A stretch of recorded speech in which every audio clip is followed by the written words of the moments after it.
Hi YouTube. I have decided to make a video for a homemade brush roll.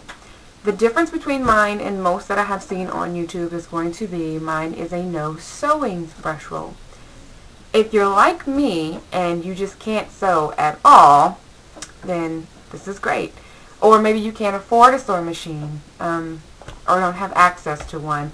I have access to one, but I can't sew. My mom is a sewer.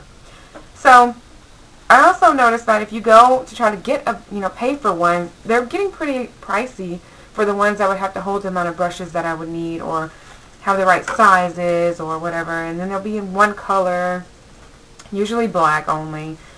And I found some cheap ones for like $10 or $12, but they're cheap. Like, they look cheap. They don't hold that many brushes. They tend to, I don't know, they're not worth it to me.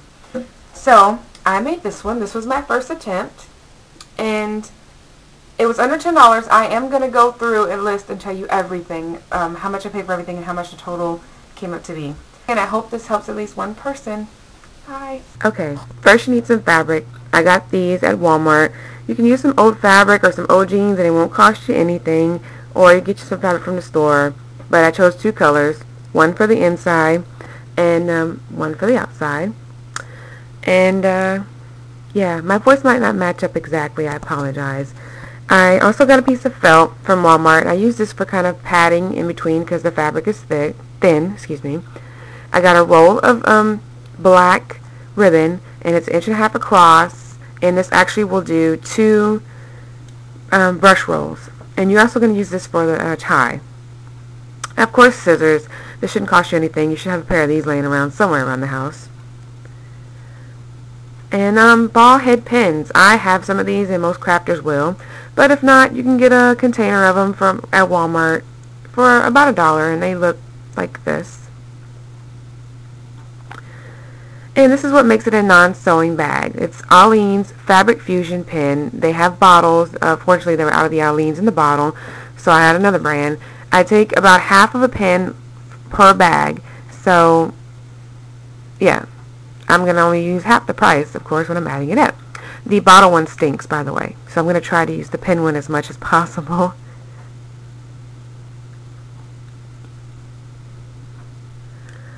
Okay, so I just laid the felt in between both pieces of fabric and lined them up.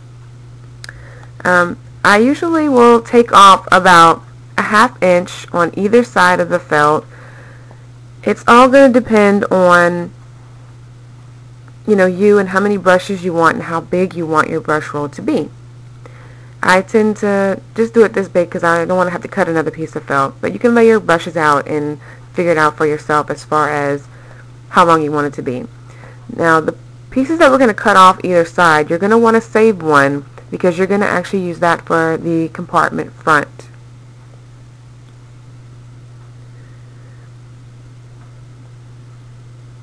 Once again, sorry it's not lining up. So I'm just going to cut off the sides. And I mean, you want to do it as straight as you possibly can. For video purposes and for speeding up, I'm obviously not going to be that straight and measure everything out like you normally would if you're doing this at home.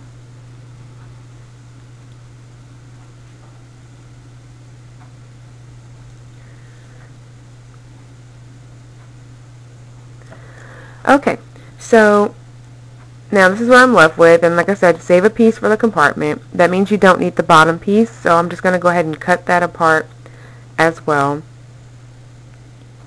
And I'm going to do some angles for the top part that's going to flap over, because I find when you roll the brush roll up, it makes it a lot easier and doesn't push out the other end.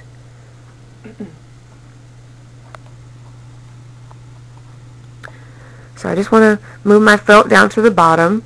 And I'm kind of straightening it all up before I decide to cut the little slants for the top. Once again, this is not going to be straight. If you notice, I did not measure anything. Please measure if you want a straight bag. And I just tried to make it up when I was doing the ribbon.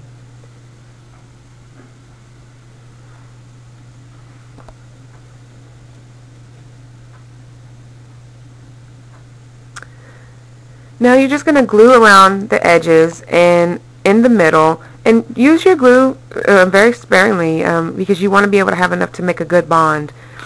And now I'm going to take it and I'm going to turn it over, and I'm going to place it on the colored side first, which is going to be the outside of my bag.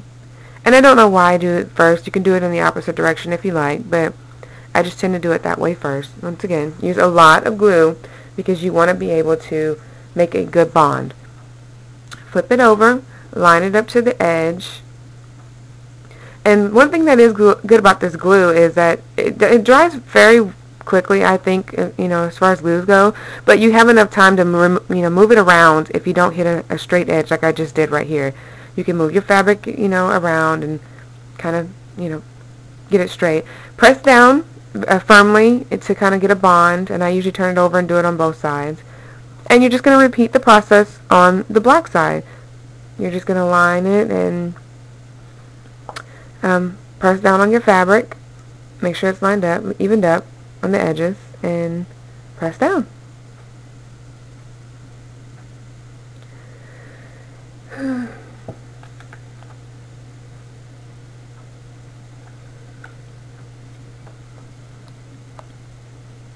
Now, take the compartment piece and cut a piece of ribbon the same length, and you're going to do this technique of gluing one side to each side, kind of folding it over for trim. This will be the same thing you're going to use for all the trim on the outside of the roll as well. All you're doing is gluing one half, and try to get as close to the edge as you can, taking your one half and gluing it to one side of your compartment. And once again, you can straighten it out because it's movable at first. Press down, turn it over, glue the other side, and then fold it over to the fabric, and you're going to have a trim. I'm so glad I'm not sewing this. I wouldn't have got past the first part, trust me.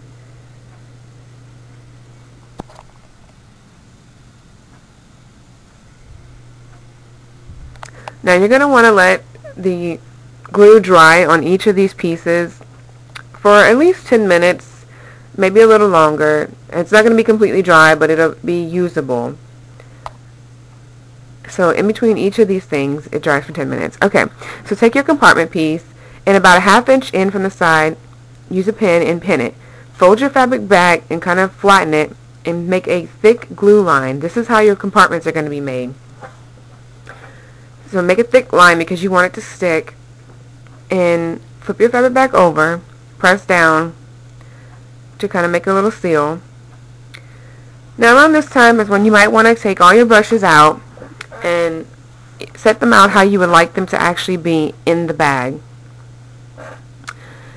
And then you're just going to take your first brush in the order that you want them in your bag, of course. Set it underneath, and you're going to pin it. But pin it fairly tight because you're going to glue on the outside of it, so it'll be looser than what it's actually being pinned. And just fold it over again and glue a line, and do it all the way down for all your brushes till you get to the other end. And then go back and press in all your lines to make sure. Wait, about 10 minutes and take all the pins out. Now you're just going to take the ribbon and do all the edges the same way you did the edge of that compartment piece. Fold it over, glue it on one side, fold it to the other side, and glue it down until you're done with all of your edges.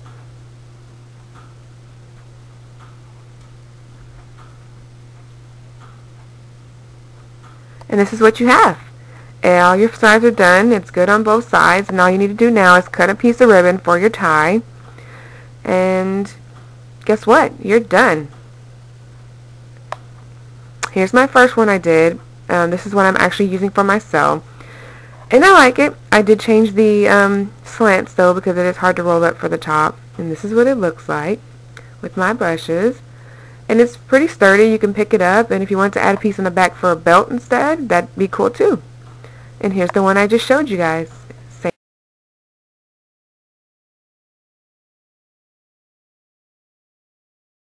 This is modernistic, natural, neo-esoteric, the state of art, the late of art, the late of art.